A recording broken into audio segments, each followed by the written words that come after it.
Assalamu alaikum wa rahmatullah. Dans cette vidéo, on va continuer avec la dernière partie du chapitre numéro 1, l'énergie. À la fin de cette partie, vous serez capable de distinguer entre les forces conservatives et non conservatives et appliquer les principes de conservation et de non-conservation de l'énergie mécanique d'un système. Tout d'abord, on commence par un petit rappel sur les deux parties déjà expliquées. Le travail d'une force est égal à F scalaire AB. La puissance moyenne est égale à delta W sur delta T. Le travail du poids est égal à mg H initial moins H final.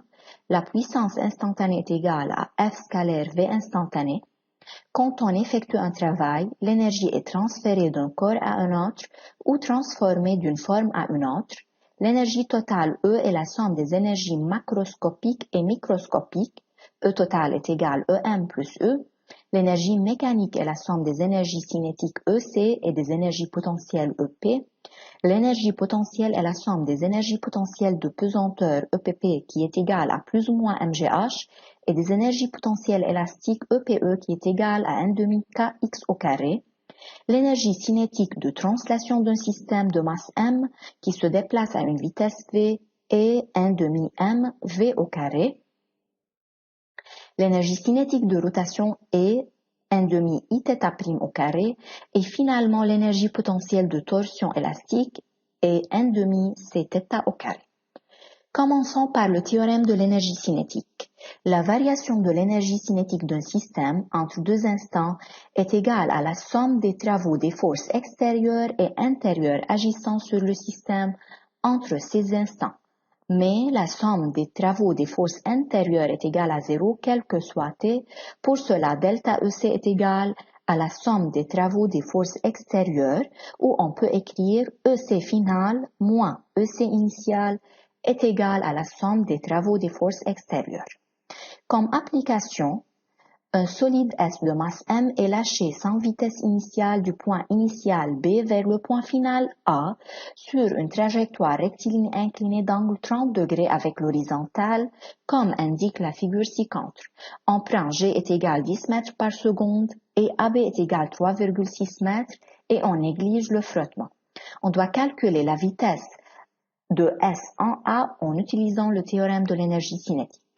Tout simplement, le théorème de l'énergie cinétique est appliqué entre A et B. EC final moins EC initial est égal à la somme des travaux des forces extérieures. Le point de départ étant le point initial B et le point d'arrivée étant le point A, c'est le point final. Pour cela, on dit que ECA moins ECB est égal à la somme des travaux des forces extérieures. Quelles sont les forces extérieures agissant sur S? On a premièrement son poids P ou mg et la réaction normale du support N. Donc, on a ECA moins ECB est égal au travail de N plus le travail de mg. Mais on a ECB est égal à 0 puisque la vitesse au point B étant nulle et le travail de N est égal à 0 puisque N est perpendiculaire sur AB. Donc, finalement, on peut écrire ECA est égal WMG avec WMG est égal MGH initial qui est HB moins H final qui est HA. Donc, WMG est égal MG grande H qui est égal à AB sinus 30. WMG est égal MG fois AB fois sinus 30. Finalement, on obtient VA est égal radical 36 est égal 6 mètres par seconde. Passons maintenant à la conservation de l'énergie mécanique. En absence des forces non conservatives, d'une réaction chimique ou d'une réaction nucléaire, l'énergie interne E d'un système reste conservée. E est égal à constante. On sait que E total est égal à EM plus E. Alors, la variation de l'énergie totale est égale à la variation de l'énergie mécanique plus la variation de l'énergie interne. Mais on sait que delta E est égal à 0 puisque le système est énergétiquement isolé et delta E égale à 0 puisque l'énergie interne est constante, alors on peut dire que delta EM est égal à 0. Mais que veut dire une force non conservative? La force non conservative est la force dont le travail provient de la variation de l'énergie mécanique du système. Comme exemple, la force de frottement, la résistance de l'air, la force musculaire, la force de traction. Dans ce cas, delta EM est égal à 0, c'est-à-dire que EM final moins EM initial est égal à 0, alors EM final égale EM initial. On sait que EM est égal à l'énergie cinétique plus l'énergie potentielle. Alors, delta EM est égal à delta EC plus delta EP. Puisque EM égale à constante, alors delta EM est égal à 0.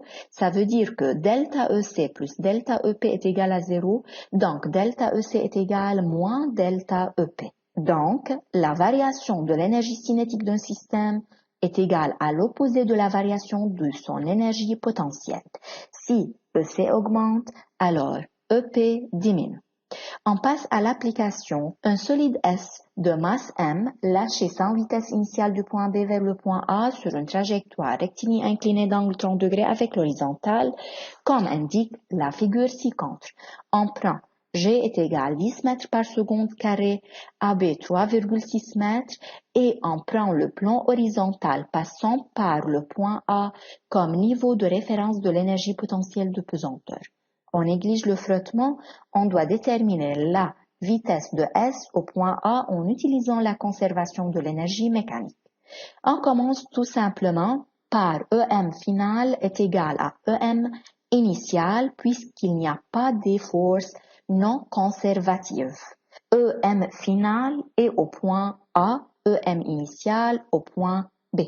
Donc on dit que EMA égale EMB, l'énergie mécanique est formée de l'énergie cinétique et l'énergie potentielle de pesanteur. Donc, ECA plus EPPA est égal à ECB plus EPPB. ECB est égal à 0 puisque la vitesse initiale au point B est nulle.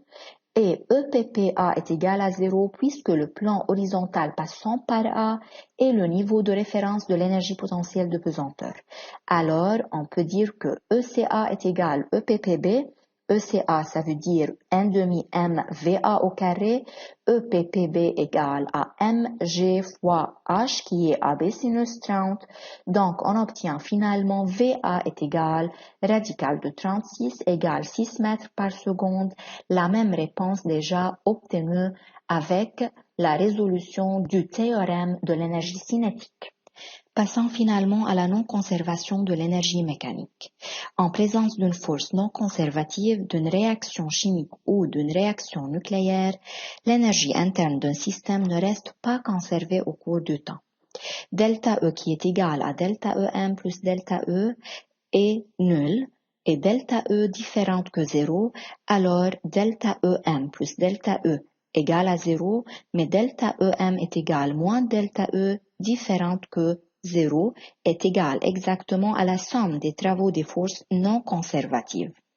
Delta EM différente que 0, ça veut dire que EM différente que constante, c'est-à-dire qu'il y a une augmentation ou diminution de l'énergie mécanique. Si delta E est négative, alors delta EM est positif, c'est-à-dire que le système perd de l'énergie interne et gagne de l'énergie mécanique.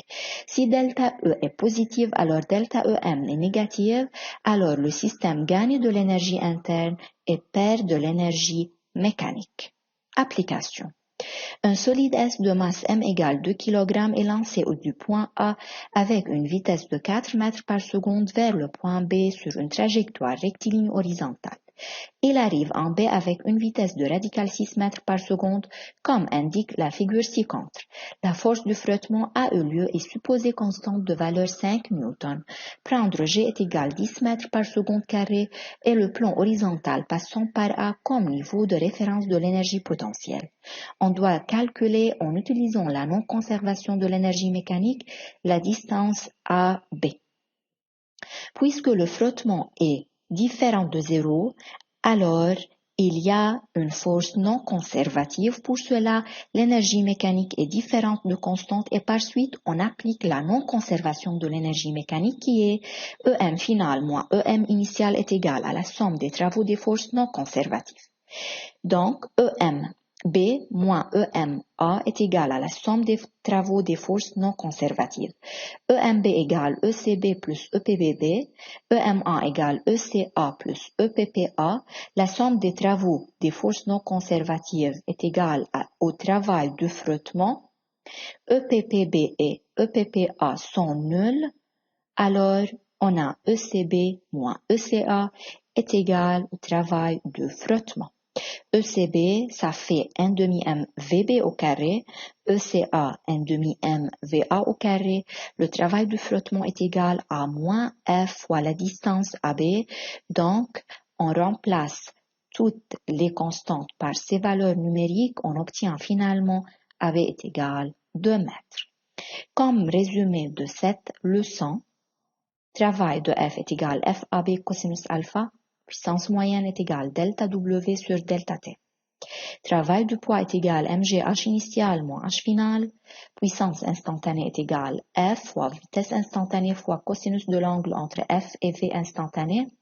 Énergie mécanique est égale EP plus EC. EP est égal EPP plus EPE est égal plus ou moins mgh plus 1 demi kx au carré. EC est égal 1 demi mv au carré. Théorème de l'énergie cinétique, delta EC est égal à la somme des travaux des forces extérieures. Conservation de l'énergie mécanique est appliquée lorsque E est constante. Dans ce cas, delta E est égal à 0. Non-conservation de l'énergie mécanique, delta EM est égal moins delta E est égal à la somme des travaux des forces non conservatives. L'énergie cinétique de rotation est donnée par la relation EC est égal 1 demi I θ' au carré et l'énergie potentielle de torsion est 1 demi C θ au carré. C'est la fin de cette partie et par suite du premier chapitre, l'énergie. S'il vous plaît, n'hésitez pas à interroger votre enseignant sur toute idée vague. Merci pour votre attention.